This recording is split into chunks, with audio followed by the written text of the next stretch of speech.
La Chine n'a plus besoin d'ennemis. Les actions de sa propre jeunesse suffisent à l'annihiler. Et le Parti communiste chinois impuissant ne peut rien faire pour l'arrêter. Les manifestations qu'ils organisent ne peuvent même pas être réprimées comme la Chine l'a fait à Tiananmen, car ils détruisent leur pays sans même avoir besoin de sortir de chez eux. Il y a un mécontentement latent qui se développe parmi les jeunes en Chine. Un nouveau phénomène appelé Bailan, signifiant « laissez-le pourrir ». En fait, ce mouvement non violent est devenu si mortel pour l'économie chinoise que le même dictateur qui menaçait autrefois des pays encore plus puissants supplie maintenant la jeunesse de mettre fin à cette rébellion.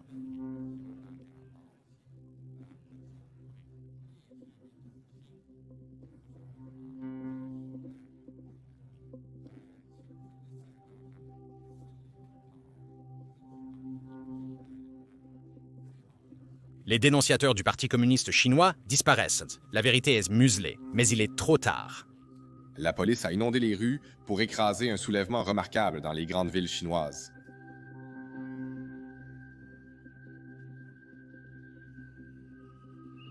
À Shanghai, la plus grande ville du pays, la police a arrêté des manifestants, les emmenant de force. Et si cela ne suffisait pas, le Parti communiste chinois regrette maintenant une politique qui pourrait effacer la Chine de la carte qu'ils ont eux-mêmes mise en œuvre il y a 45 ans. Le pays le plus peuplé du monde fait face à une crise. Il n'a pas de jeunes pour travailler dans ses usines ou rejoindre son armée. En quoi consistent précisément ces manifestations uniques? Quelles raisons les ont poussés à protester? Et surtout, comment les politiques du Parti communiste chinois creusent-elles leur propre tombe en Chine? Les censeurs du Parti communiste chinois en Chine travaillent d'arrache-pied pour supprimer et censurer tous les messages liés à ce mouvement. J'ai des soupçons que les bots du Parti communiste chinois ont toujours détesté toutes les vidéos sur la Chine sur YouTube afin de les supprimer dans l'algorithme. Alors, si vous pouvez prendre un rapide instant pour cliquer sur le bouton « J'aime et s'abonner », cela m'aide énormément avec l'algorithme YouTube, en particulier quand j'aborde des sujets exposant le Parti communiste chinois. D'accord, commençons. En mars 2022, Bailan, un terme chinois, a gagné une immense popularité en Chine. Tellement qu'en seulement 6 mois, il a obtenu plus de 91 millions de vues sur l'application chinoise Weibo. Je veux dire 91 millions de vues, et cela dans un pays comme la Chine. Vous pouvez imaginer à quel point le problème devait être sérieux. Parce que la Chine interdit généralement de telles tendances, qui pourraient représenter une menace pour la direction du Parti communiste chinois. Peut-être que la Chine l'a rejeté comme une autre tendance et a essayé de l'ignorer, mais les conséquences qu'elle a commencé à montrer plus tard étaient de quelque chose que personne n'aurait pu imaginer. Le terme Bailan se traduit par « laissez-le pourrir ». Dans ce mouvement, les jeunes ont refusé de faire plus d'efforts dans la vie parce qu'ils ne voyaient aucun espoir à le faire. Beaucoup d'entre eux ont quitté leur emploi, abandonné leur famille, arrêté de travailler dur et commencé à accepter d'être ordinaires. En fait, ce n'était pas la première tendance de ce genre en Chine. En 2021, le concept de Tangping, qui signifie rester allongé, était l'un des 10 mots d'Internet les plus en vogue en Chine. Mais la question est, comment la Chine s'est-elle retrouvée dans cette situation? Bien que la tendance ait émergé en 22, les racines de ce mécontentement ne proviennent d'aucun événement soudain. Ils étaient le résultat d'un effet d'entraînement de nombreuses politiques chinoises, dont l'une est le chômage à un niveau si insensé que les jeunes diplômés deviennent des enfants à plein temps, pour ainsi dire. De nombreux jeunes chômeurs paient pour faire semblant de travailler, cachant ainsi leur situation à leur entourage. Mais tout a débuté avec les décisions pitoyables du Parti communiste chinois le 16 novembre 1993. New Oriental Education, une société privée de services éducatifs, a été créée en Chine. Elle a commencé à connaître un succès massif, à tel point qu'elle est même devenue le plus grand fournisseur de services éducatifs privés en Chine. Elle a même été cotée à la bourse de New York en 2006 et à la bourse de Hong Kong en 2020. Le secteur du tutorat privé s'est développé rapidement dans les années 90. En une décennie, les plus grands acteurs comme New Oriental ont commencé à émettre des actions. Avant même sa cotation en bourse, New Oriental a signalé en 2004 que le marché de l'éducation en Chine représentait environ 580 milliards de renminbi, soit environ 72 milliards de dollars. Le marché du tutorat était donc en plein essor, fournissant de nombreux emplois. On estime même que le secteur très rentable du tutorat en Chine employait auparavant environ 10 millions de personnes. Il y a une raison pour laquelle j'utilise le mot autrefois, car ce que la Chine a fait à cette industrie en 2021 a choqué le monde entier. Elle a effacé des milliards de dollars de richesse des marchés. Les entreprises cotées ont perdu 80 à 90% de leur valeur. Des dizaines de milliers ont perdu leur emploi, détruisant une industrie de 100 milliards de dollars. Les entreprises de tutorat ne peuvent plus enseigner les matières obligatoires, donner des cours pendant les heures de classe, ni faire de profit. En juillet 2021, la Chine a interdit le tutorat lucratif pour les matières scolaires et a interdit aux institutions de tutorat de s'inscrire en bourse ou de lever des fonds. Bien que ce mouvement visait à réduire la charge académique, il a entraîné une énorme perte d'emploi. New Oriental Education a perdu 83% de sa valeur en seulement 10 mois. Et même la plupart des acteurs du secteur du tutorat ont perdu presque 90% de leur valeur de marché en moins d'1 an. Les entreprises ont licencié près de 40 à 50% de leurs employés.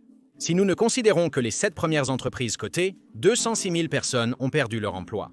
Ces chiffres concernent uniquement les entités cotées, sans inclure les salles de classe traditionnelles et les petites entreprises. Le Parti communiste chinois a sévi contre les secteurs du tutorat, de l'immobilier et de la technologie depuis 2021 avec des résultats prévisibles. En 2022, le géant du commerce électronique Alibaba a fini par licencier plus de 10 000 employés et Country Garden, l'un des plus grands promoteurs immobiliers du pays, a licencié 30 000 employés. De même, l'industrie du jeu a failli être anéantie par les réglementations chinoises.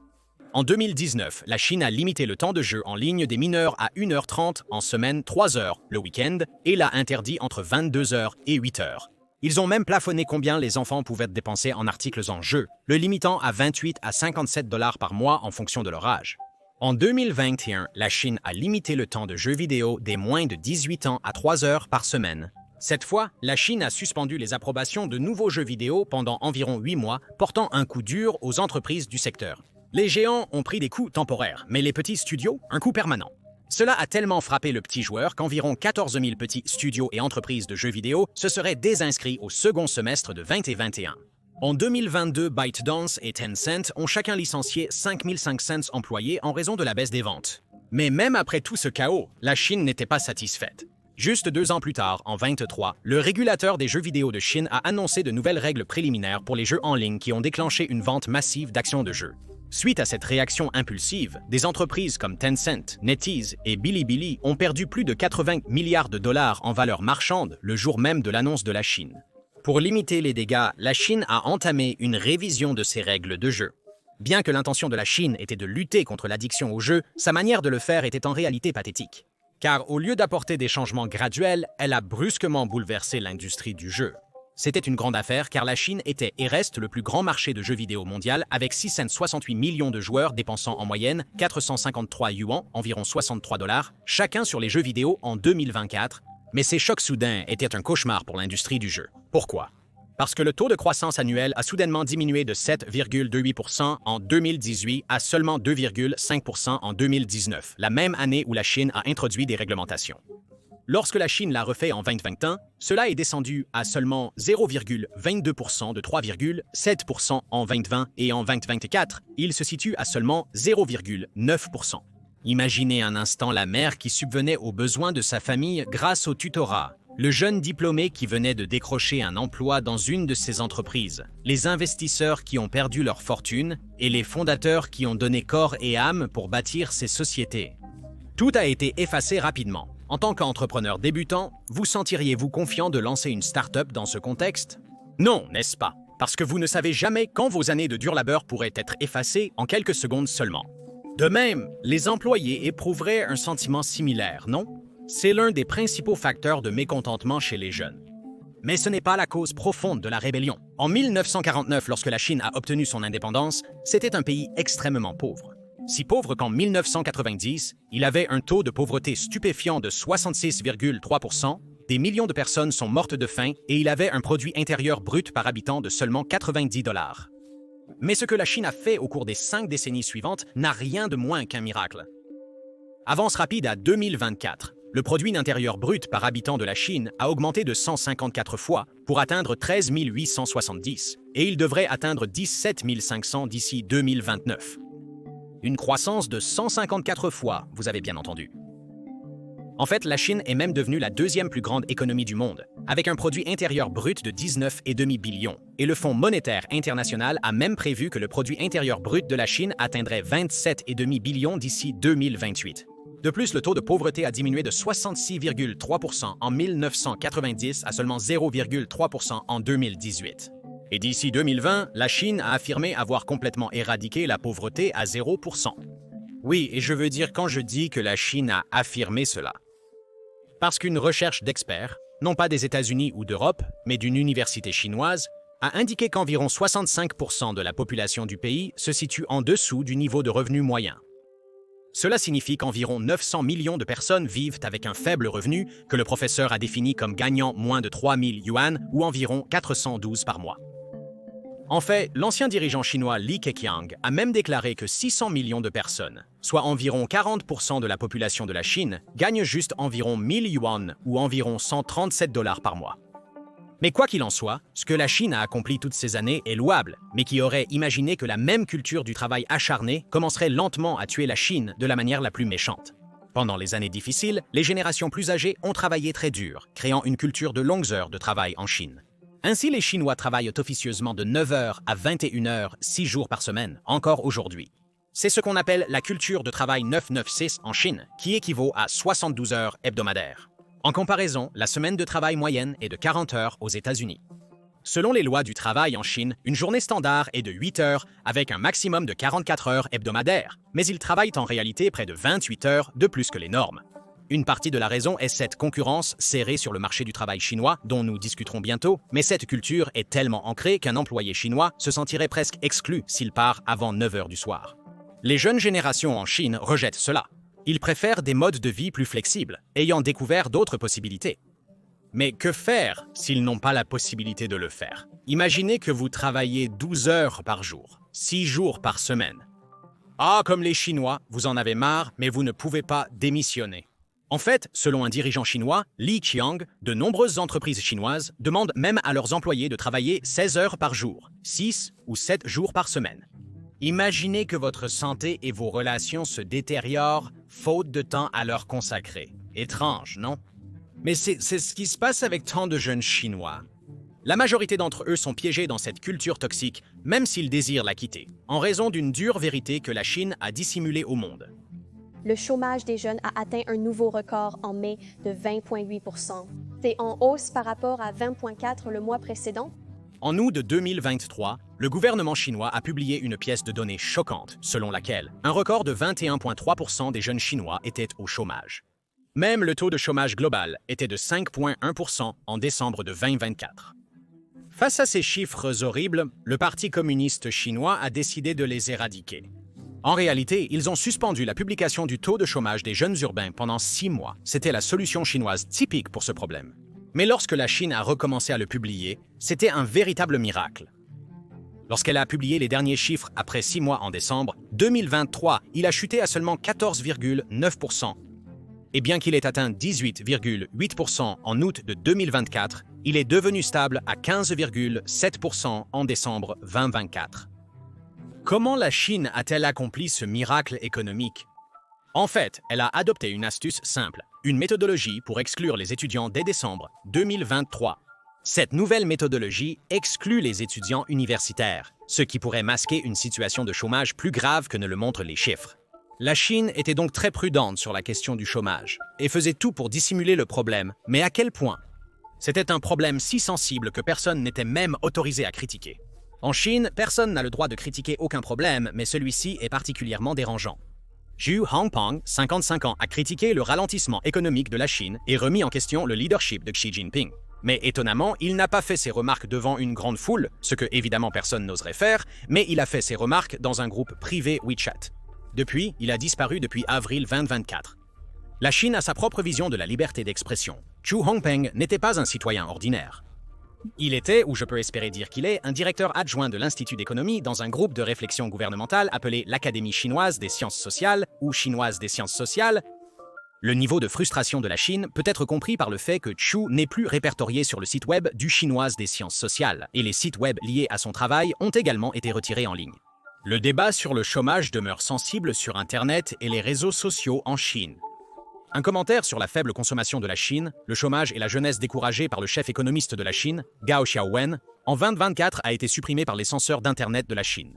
De plus, l'accès aux comptes de médias sociaux vidéo de l'économiste chinois Fu Peng a été bloqué après qu'il a commenté la consommation plus faible de la Chine lors d'une conférence. Mais qu'est-ce qui était si sensible dans leur contenu que la Chine voulait le cacher aux gens? Et souvenez-vous, ce n'étaient pas des gens normaux. Étant les meilleurs économistes, ils détenaient des connaissances sur le monde que nous ignorons. Heureusement, j'ai trouvé une vidéo de l'économiste Gao sur les réseaux sociaux chinois. Avant même de la terminer, j'ai compris pourquoi elle avait été retirée. Regardez. Mais il dit que cela peut se résumer en 3 phrases. Les personnes âgées sont pleines de vitalité, les jeunes sont sans vie et les personnes d'âge moyen n'ont rien pour vivre. Il s'agit donc de commentaires très sobres que nous entendons rarement dans le discours public en Chine, car c'est un environnement où nous savons que les analystes se censurent eux-mêmes, évitant peut-être d'utiliser des mots comme déflation, car les officiels ont appelé à un récit plus positif autour de l'économie. Et il continue à justifier sa thèse.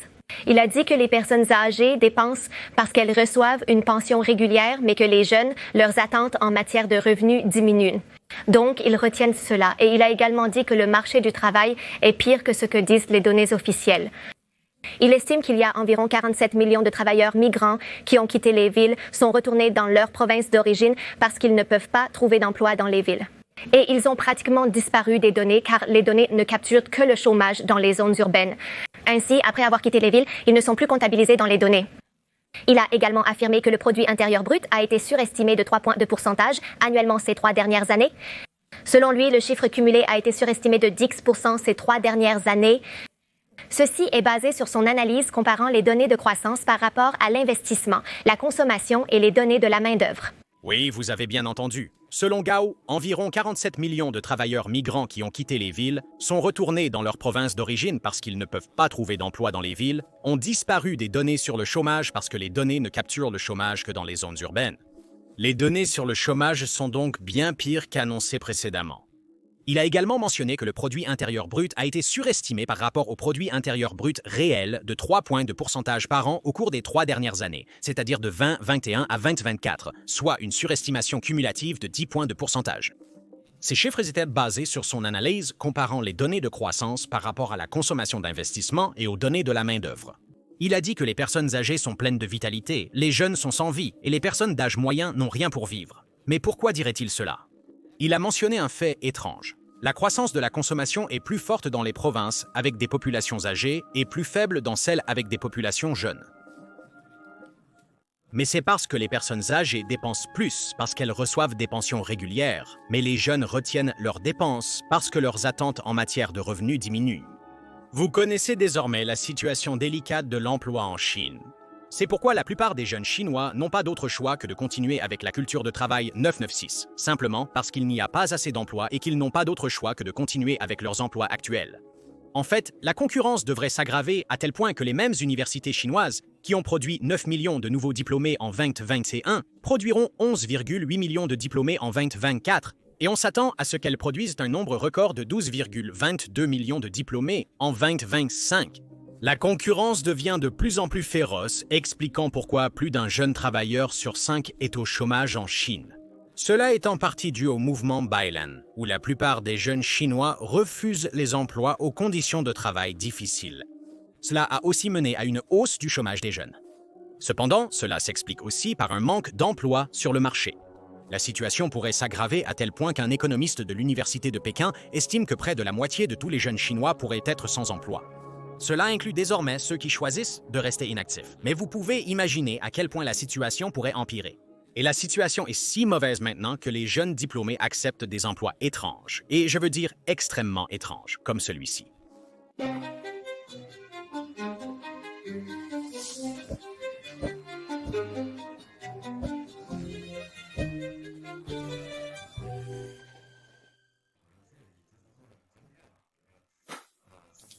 Oui, vous avez bien entendu. Les jeunes diplômés deviennent des enfants à temps plein où ils passent du temps avec leurs parents, les aident dans les tâches ménagères et, en retour, reçoivent un salaire pour cela.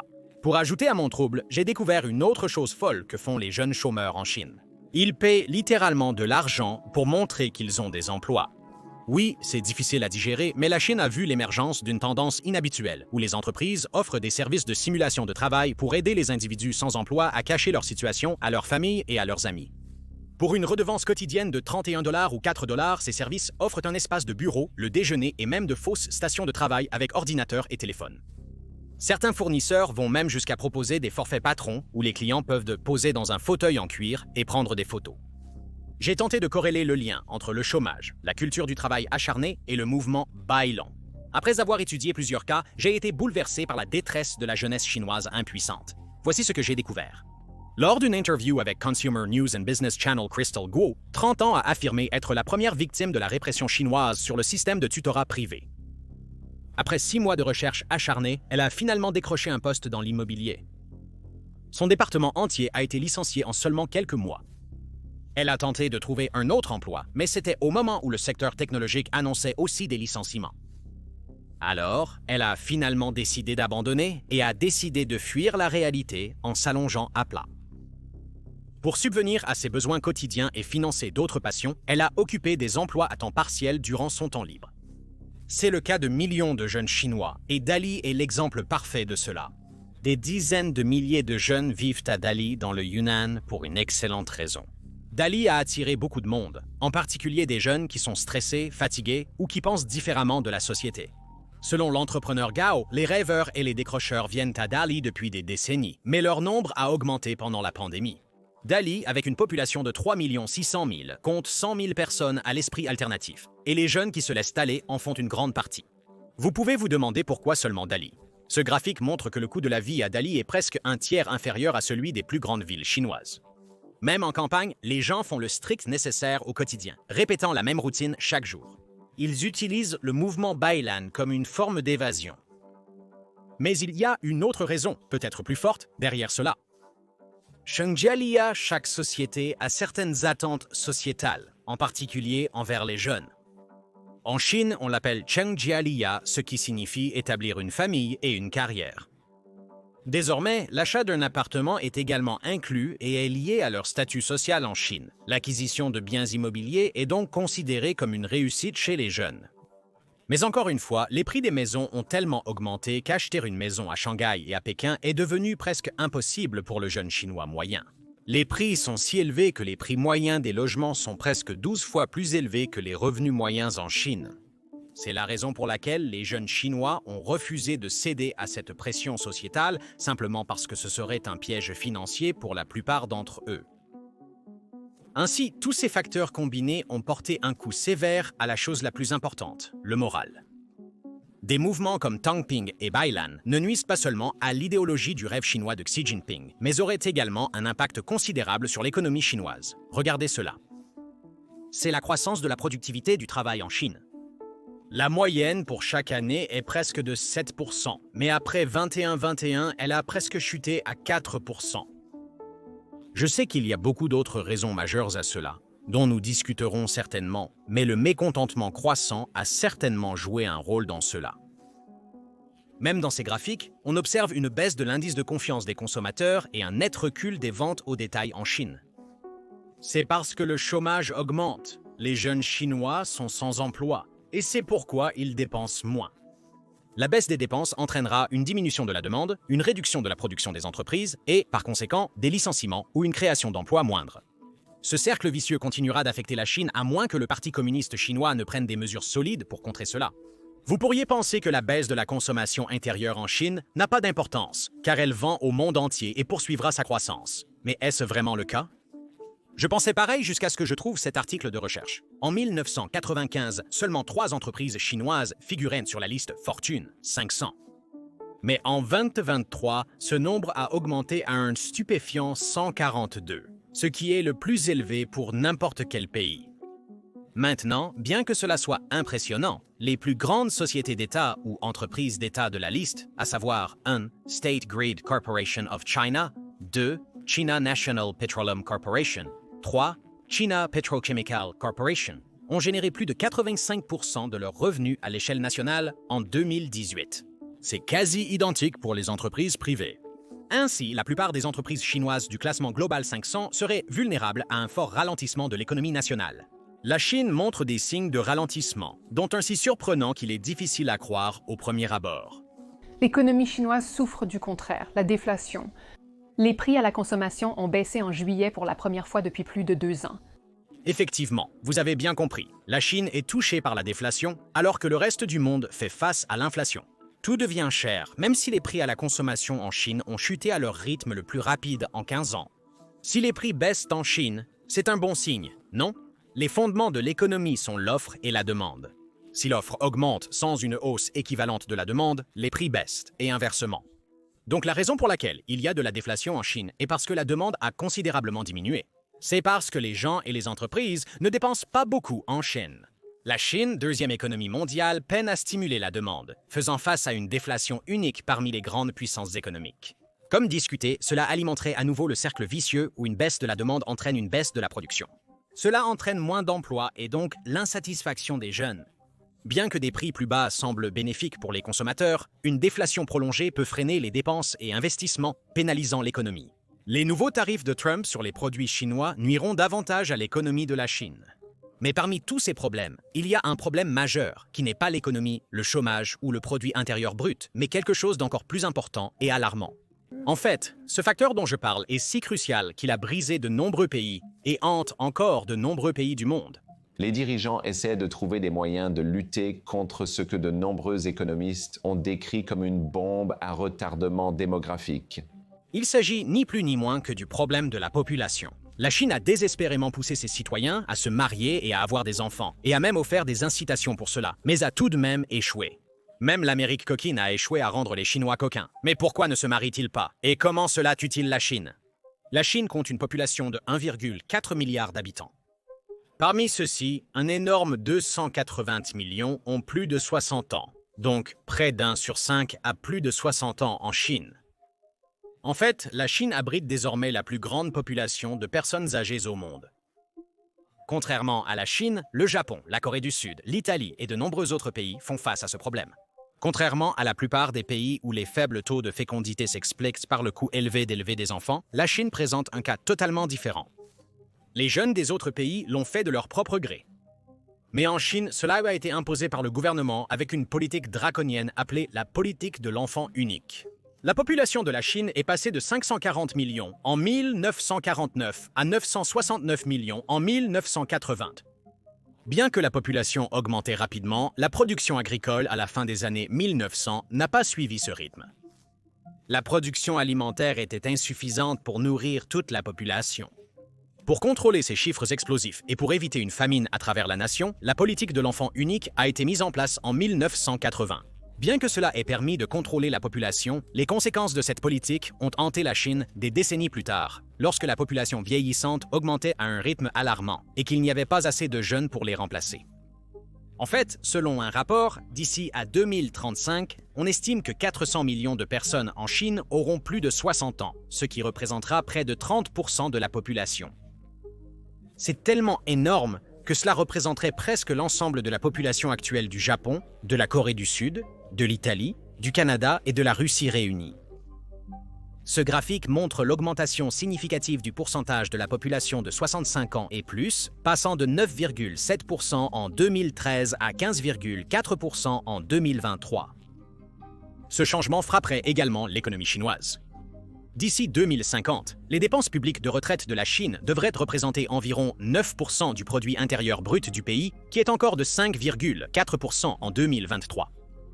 Pour mettre cela en perspective, la Chine a dépensé 1,2% de son produit intérieur brut pour la défense, 2,5% pour l'éducation et 2,68% pour la recherche et développement. Vous savez maintenant l'importance actuelle du fardeau des pensions et son augmentation prévue d'ici 2050, mais la politique de l'enfant unique en Chine a même perturbé la démographie. Beaucoup préféraient avoir un garçon, ce qui a mené à un déséquilibre drastique dans le ratio homme-femme en Chine. Il y a presque 35 millions d'hommes de plus que de femmes en Chine, ce qui a créé de multiples problèmes sociaux et culturels. Cela a intensifié la compétition pour le mariage et sur le marché du travail. Avec l'augmentation de la population âgée, l'économie sera bouleversée. Cela a-t-il du sens? Ce serait génial pour eux, vu que vous venez de dire que le chômage est élevé. Donc, une baisse du nombre de jeunes réduirait la concurrence, n'est-ce pas? En fait, non, parce que l'effet de la diminution de la population peut rapidement faire boule de neige. Par exemple, le Japon a signalé 20 000 personnes de moins en 2008 et ce chiffre a depuis gonflé à 831 872 personnes en 2023. Le premier ministre japonais Fumio Kishida a même qualifié cette tendance de crise la plus grave du Japon. Même dans le cas de la Chine, la population maximale de la Chine était de 1,4126 milliards en 2021, qui a commencé à diminuer progressivement et a atteint 1,402828 milliards en 2024, soit 4,32 millions de personnes de moins. Et en supposant que la croissance annuelle de la population de moins 0,1% en 2024 reste constante, la population de la Chine sera d'environ 1,4 milliard, ce qui signifie qu'il y aura presque 6,9 millions de personnes de moins en Chine par rapport à 2024. L'Organisation des Nations Unies prévoit même que la population de la Chine diminuera à 1,313 milliards d'ici 2050 et à moins de 800 millions d'ici 2100. Mais quel est le lien entre la baisse démographique et l'économie, vous demandez-vous peut-être?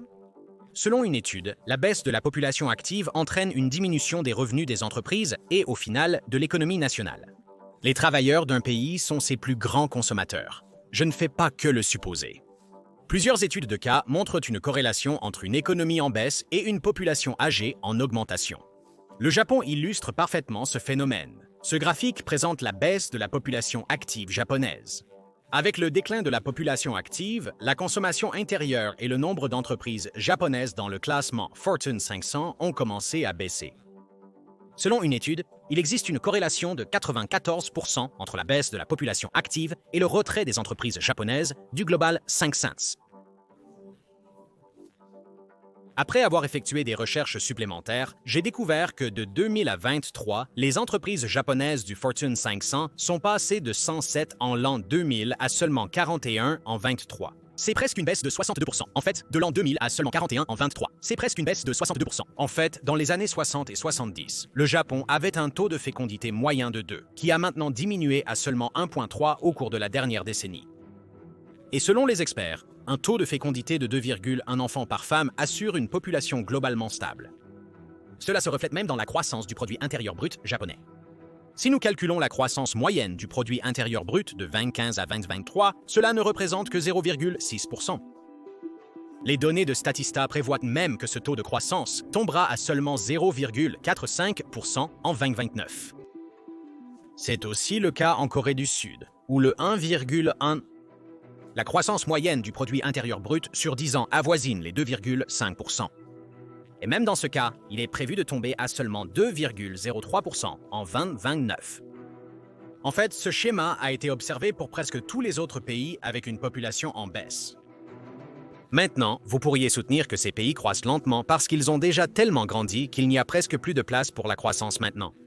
En effet, ils auraient connu une meilleure croissance du produit intérieur brut s'ils avaient maintenu leur population, malgré tout. Les États-Unis illustrent bien cela. La population jeune est cruciale pour deux raisons majeures. D'abord, une population en baisse signifie moins de personnes, donc une demande réduite de biens et services.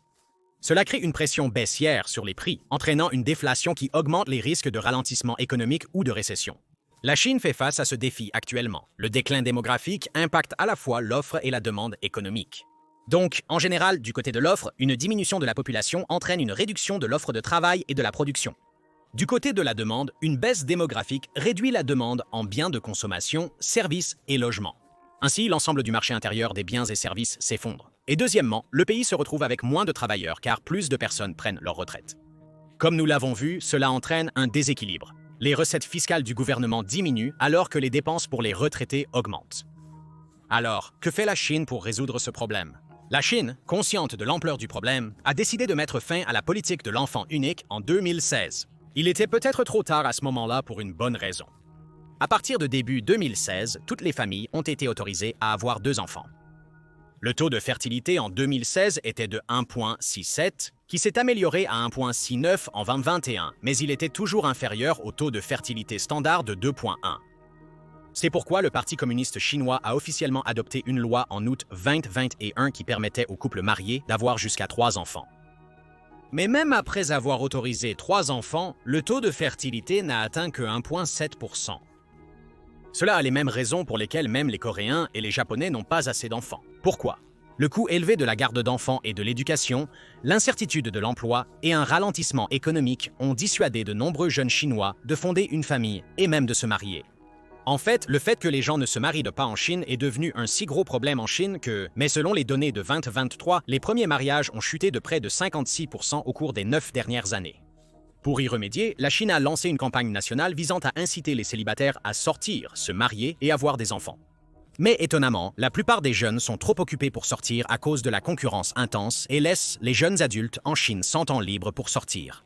De plus, la discrimination sexuelle et les attentes traditionnelles voulant que les femmes s'occupent du foyer découragent celles-ci de se marier et d'avoir des enfants. Dans ce cas, même si les Chinois ont des enfants, ils se demandent s'ils pourront vraiment se permettre d'avoir plus d'enfants ou non. En fait, des décennies de messages et de politiques promouvant l'idée d'avoir un seul enfant ont amené beaucoup de gens à croire qu'il est préférable d'avoir un seul enfant. Peut-être que la situation aurait été bien meilleure si le Parti communiste chinois n'avait pas mis en œuvre cette politique, ou du moins quelque chose comme une politique de 2 enfants. Seul un miracle peut désormais sauver la Chine de ce lent déclin. Merci d'avoir regardé.